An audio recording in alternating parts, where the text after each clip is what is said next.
Hey everybody, and welcome to TNM Coaching Unplugged and Zoran Todorovic Interconnected Podcast. I'm so delighted and happy to be with you once again. Thank you so much for joining our channel, for loving and liking our posts. We're growing, which is absolutely beautiful due to you sharing and loving the content. So it's always good to know that our community is engaged and it's here to elevate our soul, elevate our heart, elevate our learning to the next level and beyond. And today we have a very beautiful guest, Christine Miles.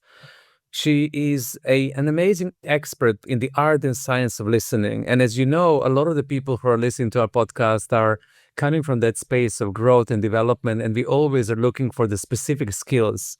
So how can we get better in something that is so significant and so beautiful as listening? Christine is the founder and CEO of EQuipt. She has developed something which is called Listening Path, a transformative approach designed to revolutionize and engage, empathize, and understand one another. And I love when people are revolutionizing something, getting out there, becoming bigger, getting out of their comfort zone and standing for something bigger than themselves. She also wrote a book, which is What is Costing You Not to Listen? And I think that's a wonderful question in itself. So I was just thinking about how beautiful that title is, when we're not listening, what's really happening. She has more than 25 years of experience. She has dedicated her career in focusing to this listening movement. And she works across the industries. She works with business leaders, educators, organizations who are willing to prioritize and cultivate listening skills. And she's creating innovative and interesting program and classroom experiences and innovative tools. So she's well-rounded professional who really get you to learn how to listen better. So once again, Christine, thank you so much for joining us and welcome. Well, thank you. And wow, what a great way you articulated all that. I have so many thoughts. So it's really nice to hear. Yeah. So I know that in our prep, we told, that you have started your journey into the listening at the younger age. There was a pivotal moment in your life that you understood the importance of listening.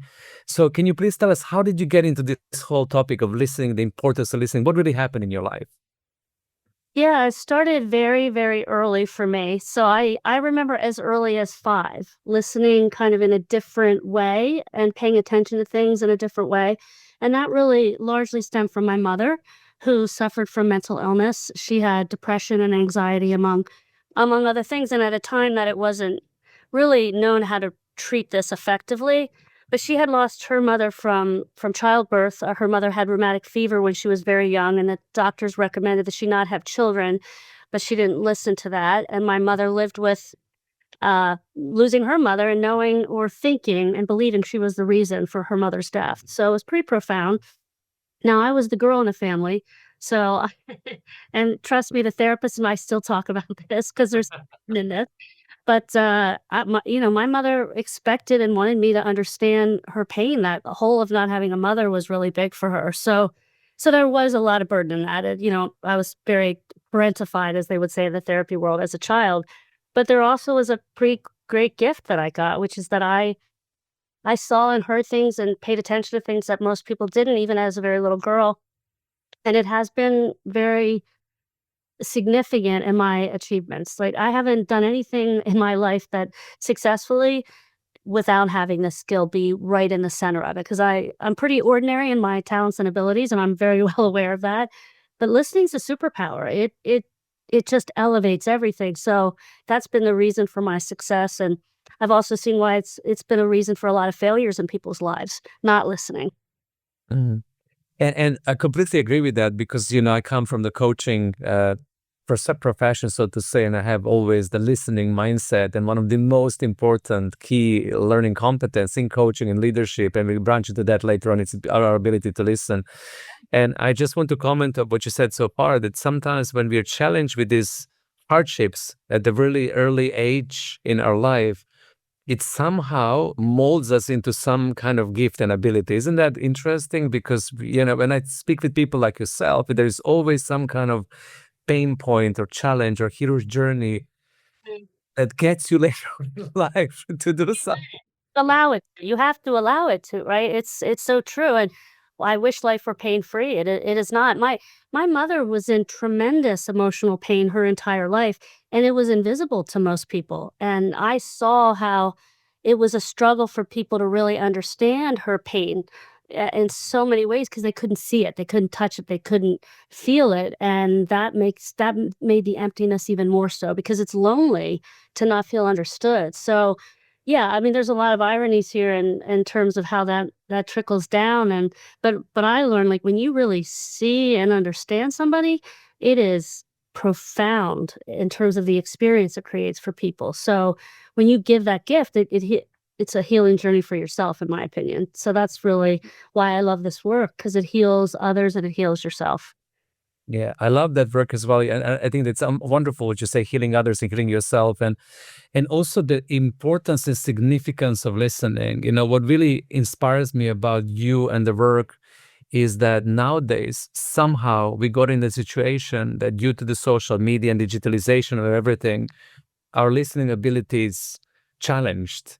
Or I remember, when we didn't have digital devices and sitting with my friends and just talking and listening and connecting, right? yeah, yeah.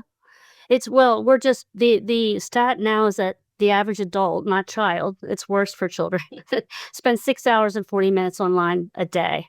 So even if you're not exercising that muscle in that time, so we're atrophying in our ability, and our ability was already pretty bad. So this is not a new problem. This is a ancient Roman times problem because we've always socialized people to speak, not to know how to listen. So we're just more challenged because there's more distraction and we're being taken away from the human element that puts it at least in those situations just by osmosis will absorb more than if we're Yeah. up. But it's not a new problem. I just think it's gasoline on the fire. Yeah. Yeah, that's how I see it as well. I think it's now amplified in a way that I can see it, I can see it with my interactions with people when I want to grab them and say, put the phone down and listen to me. I have something important to share right now. You know what I mean? Yeah, Yeah, I don't want to text you. I don't want to text you. I want you just be quiet and now listen. Sometimes I'm like this with my friends. how few phone calls we make anymore. I grew up when there was a cord, and you just for that. I remember I was a field hockey player among other sports, and I would go to camp, and I had a boyfriend at the time, and I remember walking like a quarter of a mile to a payphone, and how we ever connected, but we made it we made it work. That was a priority to make that time happen. So, yeah, it's kind of like food. More is not better.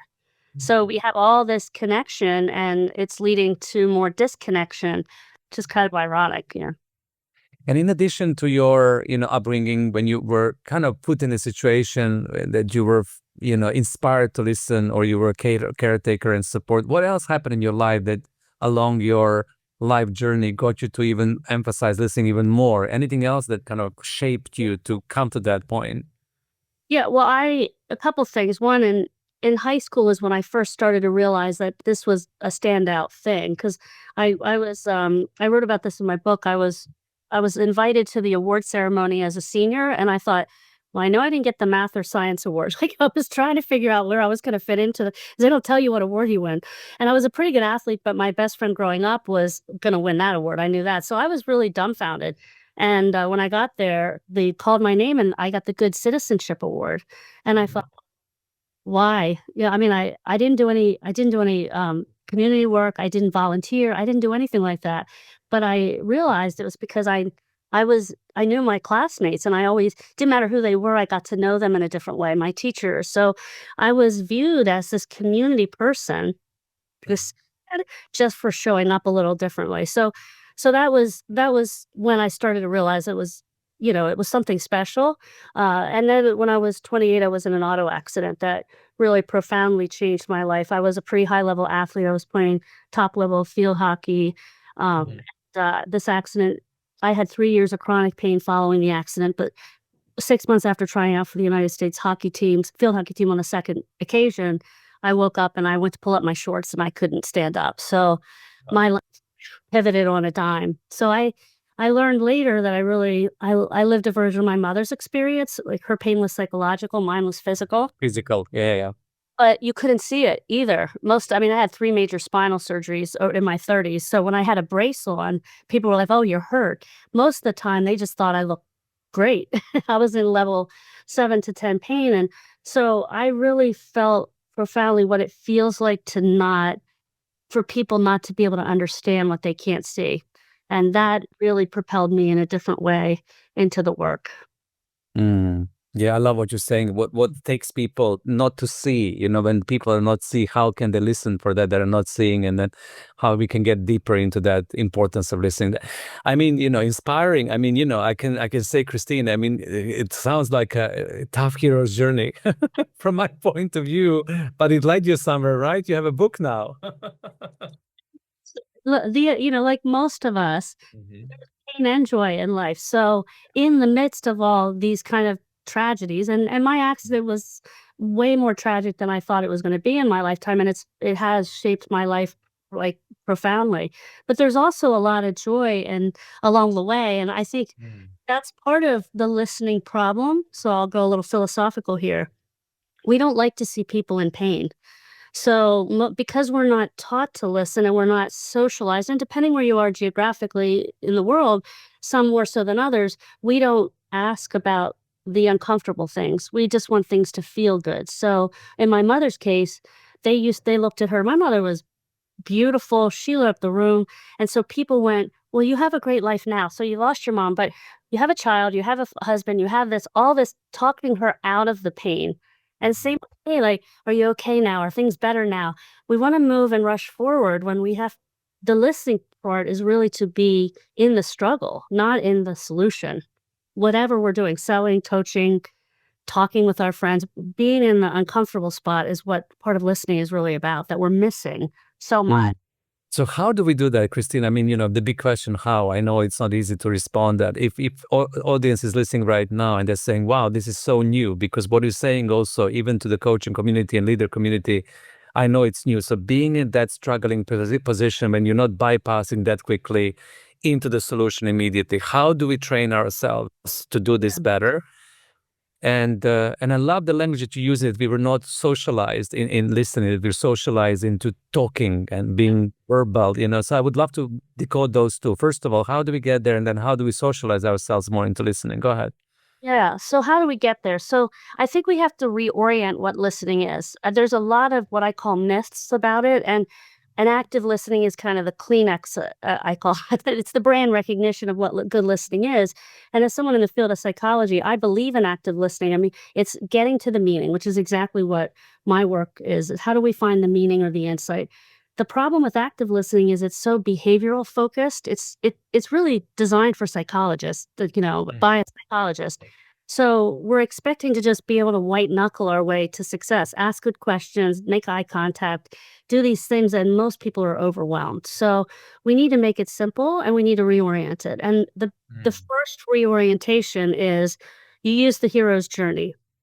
So we know that in storytelling, right? Three act part or the hero's journey. Listening and storytelling are exactly the same skill. It's just inside out. When you're telling a story, you're making a point.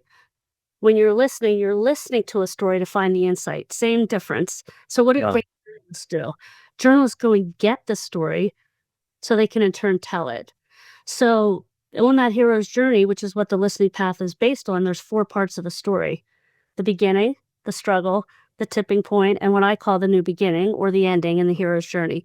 We tend to most people start their talking in the struggle, and then people want to go forward.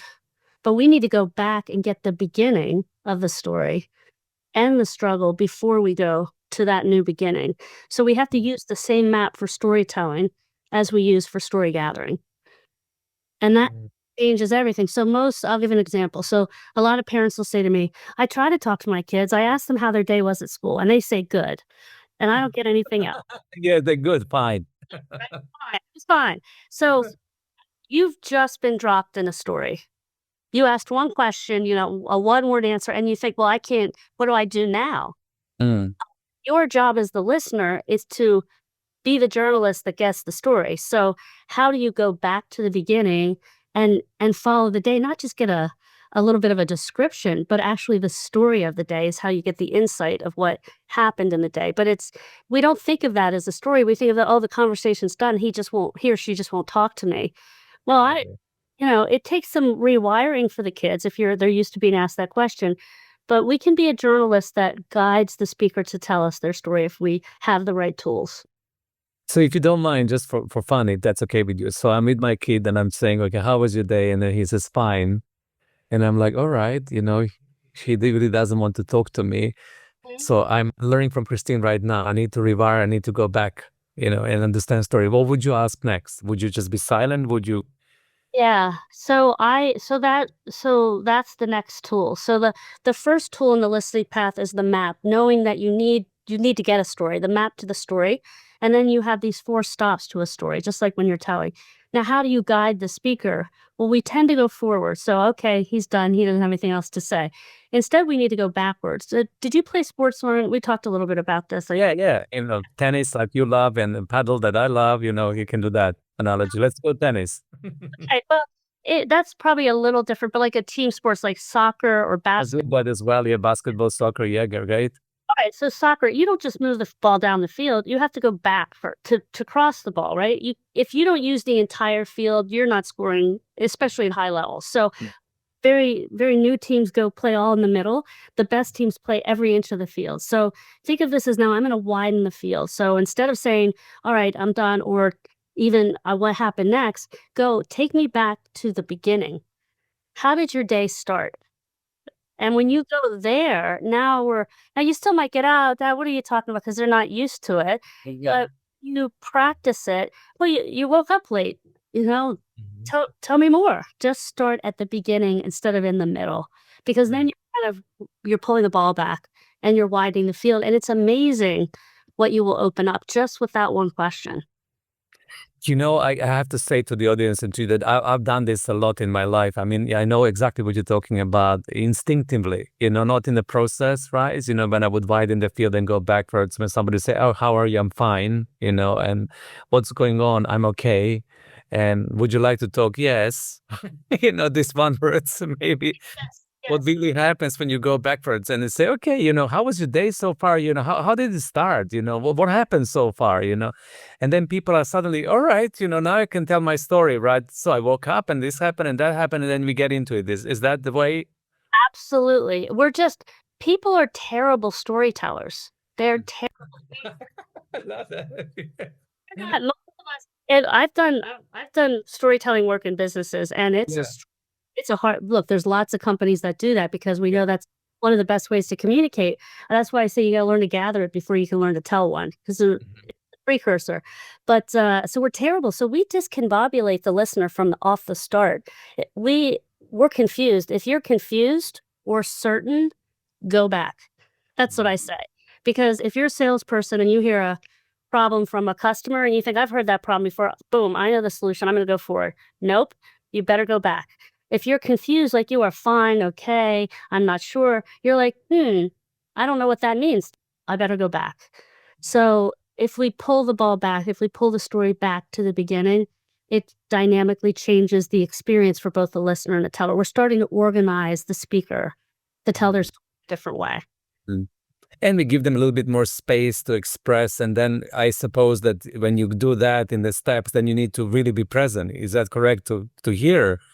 Yeah, it's hard, it's interesting. Of course, yes, we need to be present. Just you're an exception to this, and I'm gonna say a lot of the coaches are too, because we're there to listen and Yeah. to the average person is going, my their brain is off. It's an enemy, and it's a lot to just say, "Be present." I don't have the patience. I get distracted. I think of my own story. So we need to the tools help calm the brain, rather than just expecting the behavior. So one of the if you know where you are in the woods, the conversational woods, that's what the map is. That's what the path is. Then you don't get lost. So that helps me settle down and be present. If I know the right question to ask and I don't have to think of a question, that helps my brain settle down. So just knowing that taking me back to the beginning is what one of the 6 questions on the compass helps me not have to think, and now I can be present rather than having to think about being present. That I makes completely agree, and I'm so happy you're sharing that because a lot of the people, like you said, people are not good with storytelling. I know that people are not good with presencing, and you're right. If you say to somebody, "Please be present now and listen," exactly. It requires discipline and skill and training, and a lot of people right now, they think about something as they move on in the storyline, or they think about themselves and their own story, as you said, right?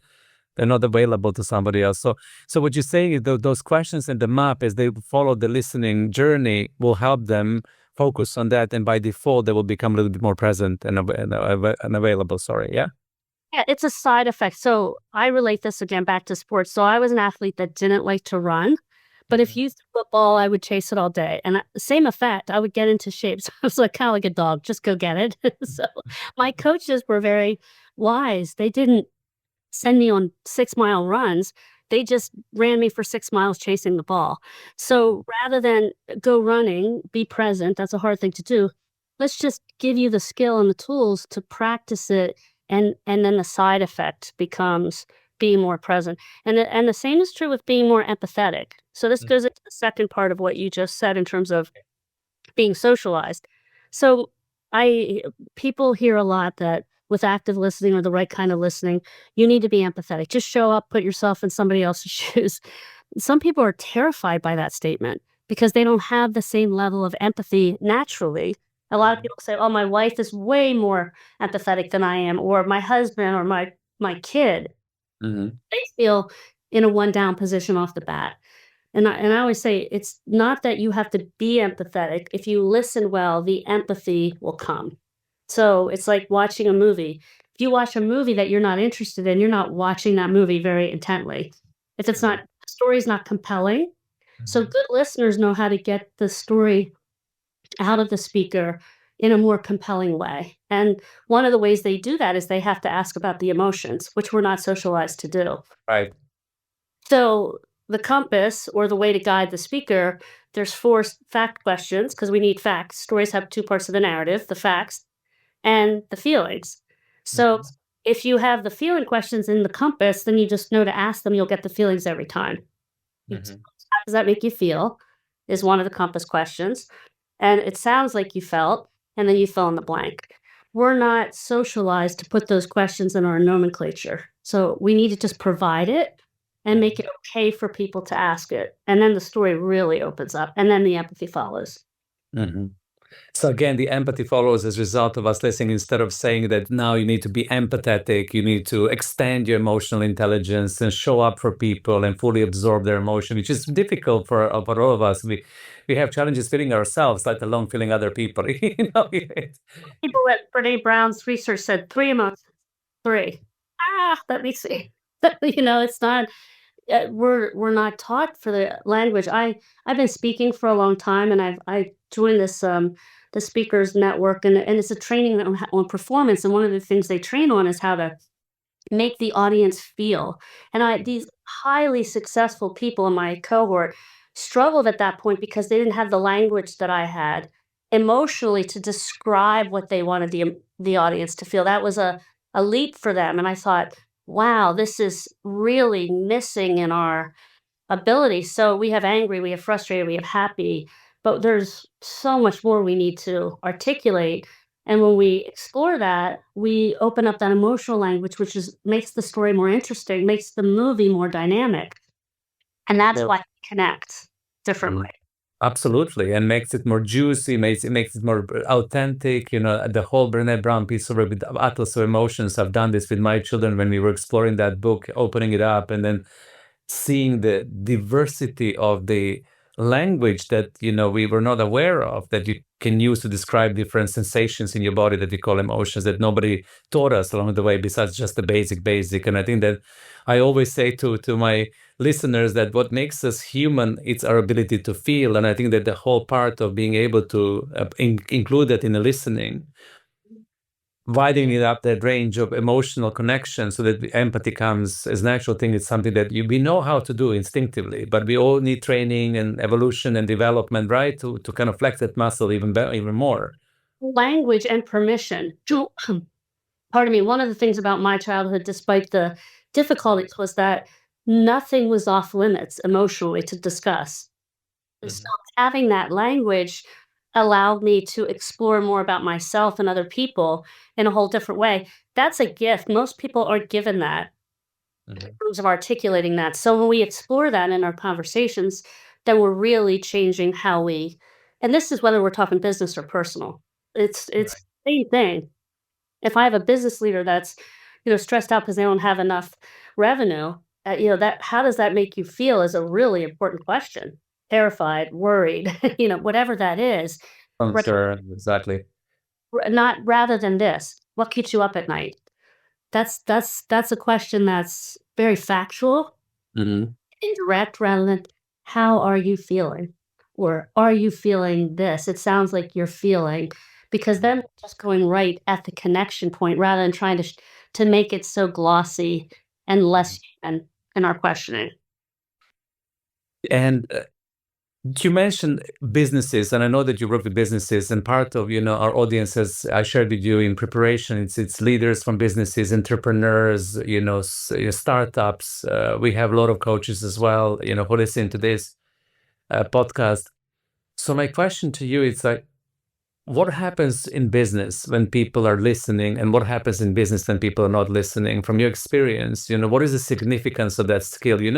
And I'm asking you really for with the reason, because a lot of the time when we talk about listening, people don't see it only as a skill. They think this is the common sense. And I remember sitting with some of my leaders, I would say, you need to listen different. And they said, but I'm listening. I mean, this is something that I do every day, all day. I mean, this is part of the human skill.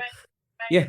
So how can we get, first of all, Christine, what is the significance of listening in business from your perspective? What did you see when leaders attune to that, or businesses become more holistic in their approach? And what is costing us not to? Because I also like that question that you pose, if you don't, what happens there? Just, can you please talk on that a little bit? Well, first of all, it's nobody's fault that they think they're listening, because we have 0 years of formal education in elementary school to corporate training programs. Think about every sales methodology that's out there. They spend 30 minutes on telling you need to listen, and then they tell you how to do everything else. So there's not even Covey, the 7 habits, we know listen to understand, but okay, how do we do that? Not just that we need to do that. So it is like walking. We're treating it that way. We have 2 legs, we'll learn to walk, and we have 2 ears, we'll learn to listen. The reason I titled my book The Question, and I appreciate you seeing that, is because you can't solve a problem you don't know you have. And that's the problem. Leaders are like, "I don't know, it's like air." I said, "I sold air for a long a long time because people are listening. It's just taken for granted." When it's Exactly. just air, but it's also oxygen. And if the flow of oxygen is cut off or slowed, just like a heart patient, I call it death by a thousand cuts. It's a slow drain. It's not an this I mean, we lose deals, sales deals, and things like that pretty quickly. But we don't realize that's why. We don't realize in that interaction, "Oh, the customer didn't feel heard or understood, or I didn't differentiate because I probably talked too much." So, that's the biggest problem. I think since COVID, there's more awareness to the Mm, importance of this kind of connection, which I'm grateful for as a side effect of that terrible time. But mhm, the improvements are everywhere. It's engagement with employees, it's more efficient meetings, it's better sales, quicker closes, higher values, leadership, it's problem solving. Leaders spend 80% of their day listening. Whether they're listening well is a whole different matter, but they're trying to get all the information they can to make solid decisions. So effective listening helps with root cause analysis and making sure you're solving the right problem, not just solving a problem. So the mhm. benefits are huge, and the other side of that is the costs. I mean, most people Exactly. are in the workplace. That's why people leave managers, not companies, things like that. So just meetings alone and the inefficiency of meetings is staggering how much it's costing because we hear 25% of what is said, the average person, without training. So if you put 10 people in a meeting for Mhm. 60 minutes, that means each person maybe heard 15 minutes of what was said. So think about the multiplier there. That's an interesting statistic, isn't that? I mean, think about that. All the meetings, all the Zooms, all the conferences, all the It's a lot. Yeah. Yeah. So seeing that It's this a direct return of investment, what you're saying for people who are leaders who are listening. If you really train your workforce and all of us to be able to engage in a different way, there is a direct correlation between that skill and that's right. And it needs to be simpler. It's been too complex. It's just been too hard for people to learn because we've expected this white knuckling in a way and this behavioral change.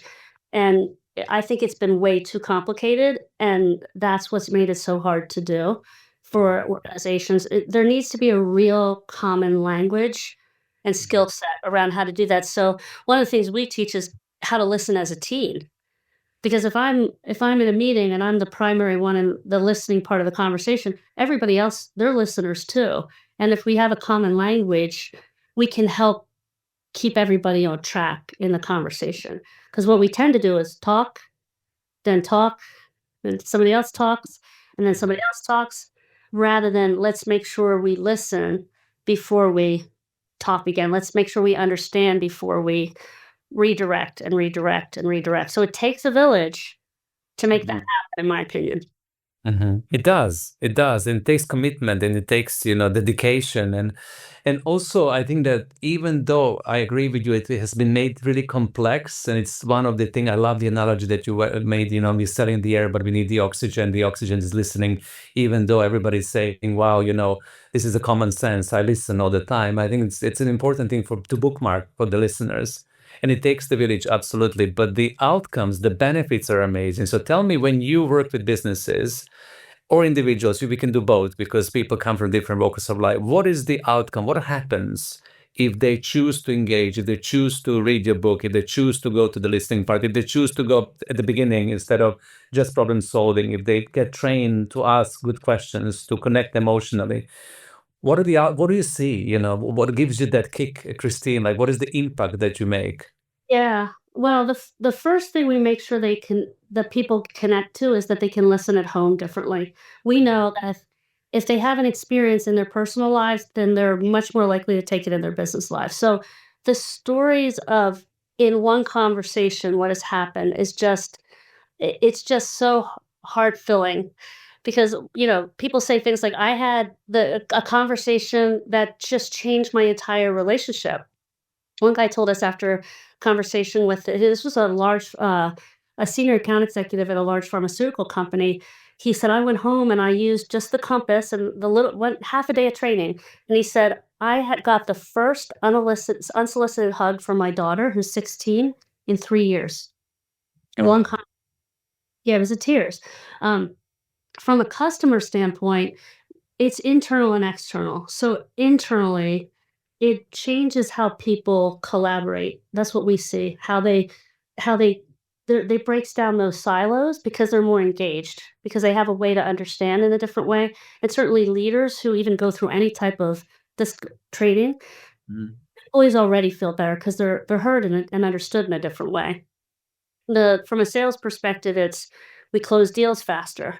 We feel more confident because we don't rush to sell. We know how to kinda uncover more of that the real problem and the value. So it's just it's more oxygen in every aspect, in every conversation.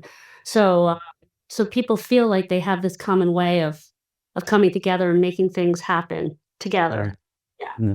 And I always ask an interesting question that is a little bit challenging or unpredictable. So I'm just going to use the same opportunity and make it a little bit fun for us. So one of the myths of listening, I don't know if this is a myth, and you need to tell me if I'm right or wrong, is that women listen better than men.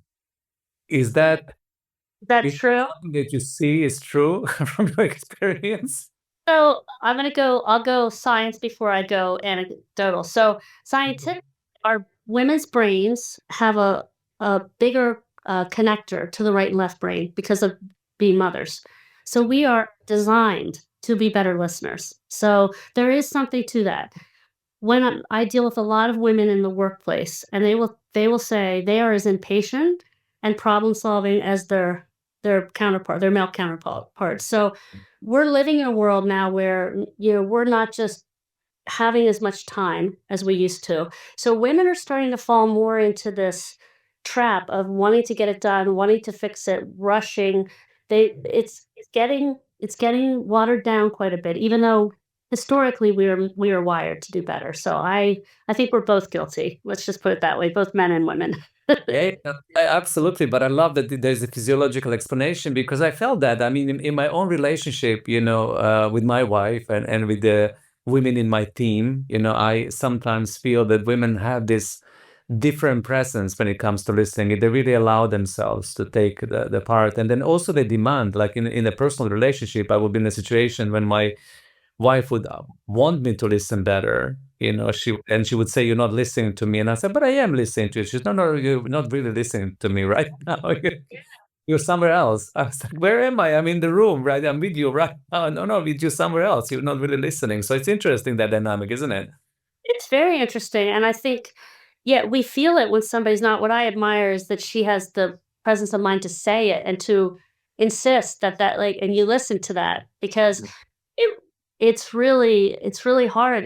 It's a cut when somebody doesn't listen, and that's what fractures relationships is when that's happening and it's like, I feel it, but it's not changing, and then another cut, and another cut, and another cut until we're bleeding out kind of emotionally. So yeah, so I think women, we're socialized differently. Little boys and little girls, we're just Yeah. It's just that, yeah, sometimes it is what it is. I was just asking because it's fun question, and a lot of the men, I'm also running a men group, and we talk about this as well. When the women are much more tuned into listening and demanding that, listening more of the men, especially in relationship. And I agree with you. Women in business, in work, they also got into this yes, trajectory of problem solving, KPIs completing, and they lost their abilities. And sometimes it would be good for us to have a little bit more space and time for women who are more tuned into that, to stop and say, "Hey, let's listen to one another, and let's listen together as a team. Let's collaborate more in order for us to be able to resolve this holistically, instead of just going into the silos." So there's so much in that space as well, that businesses will benefit from that as well. Yeah. one of the fears that people have about listening is I don't have that kind of time. So isn't that fair? At home in business, so I did a keynote for a company about a month ago. Hmm. And afterwards, one of the very senior leaders came up. He was the CFO. And he said, "I don't think I need to be a better listener." And he was such a great guy, just the questions he was asking and so forth. But he's like, "I have it coming at me all day long." And I said, "Yeah, you may have 10 minutes, 5 minutes. And how do you triage all that and listen? Because we think it's such a time intensive thing." So here's the relief is that when you learn the skill, it's not just passive. It's not let the person talk, don't interrupt, just sit there, be present. There's a way to make this more efficient. This is an efficiency skill, not just a being good at it skill. So I say difference between a weekend athlete and an Olympic athlete is the speed in which and the proficiency in which they can do the skill. So how do you get there faster? Not and in a meaningful way, not just letting it all over the place. So the fear is they won't stop. They'll talk the turn and I won't know what to do. So we have to solve that too, because time is a precious resource. Hmm. Hmm. It is. It is. I love that you mentioned that for the leaders in business, and anyway, even in the household, that the time issue, it's really challenges. I ask people, why are you not listening? They would say, "I don't have that time. I don't have enough time." People love talking. They talk forever. I can't stop them. And then I get entrenched into all of that. Like, now it's enough. You now stop. I listened enough. Now I need to go. So we need to how to segue into the conversation, how to round it and move on.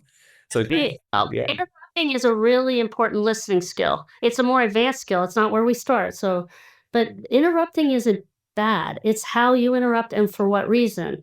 And so that's the skill that also, how do you interrupt in a way that people feel good about Mhm. it, not bad about it? And how do you get it to a greater effect? So that's another myth in terms of you just have to let the speaker's not in charge. The listener is in charge of the conversation. That's a complete paradigm shift to how we think about listening.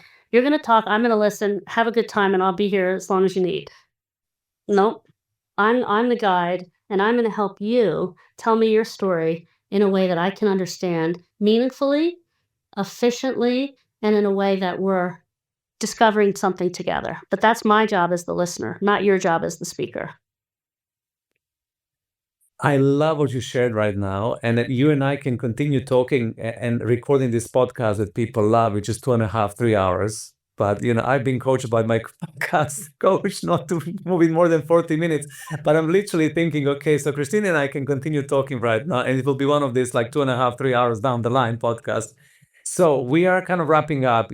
I'm so inspired with what you shared so far. Thank you so much for that. I think that I'm the one who is like, I want to go to your course immediately. I want to sign up, and I hope that people will feel that same enthusiasm, because what you say, what you're sharing about this skill, from my perspective, is so authentic, so real, and also it's demystifying certain myths around listening that we're all struggling with, because we don't know how to do this in a good way, and then we get into this entanglement. So thank you so much for that breath of fresh air when it comes to the listening and how you explain this to us.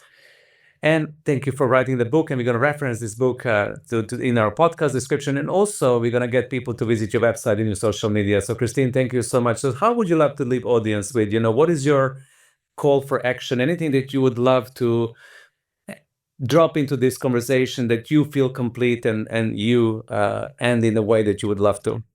Yeah, so I appreciate that. Most people say to me, "You want me to help somebody else be a better listener?" And here's why: we all going to be understood. I get a drought, an academic drought of understanding. So it's really hard to give somebody water when you're thirsty. It's really hard to do that. But instead of I want my child, my partner, my this or that to get better, I ask you to look at yourself. How can you get better? And one move changes the game. So if you do nothing else, just people can go to my website. They can find this on the book too. But the compass, a brochure on the compass and how to use those questions is on the website. So just start doing that with your kids, your partner, your clients, and see what happens. When you become a better listener, other things start to come together as well, and you're not as thirsty. Mhm. Yeah. So look at thyself.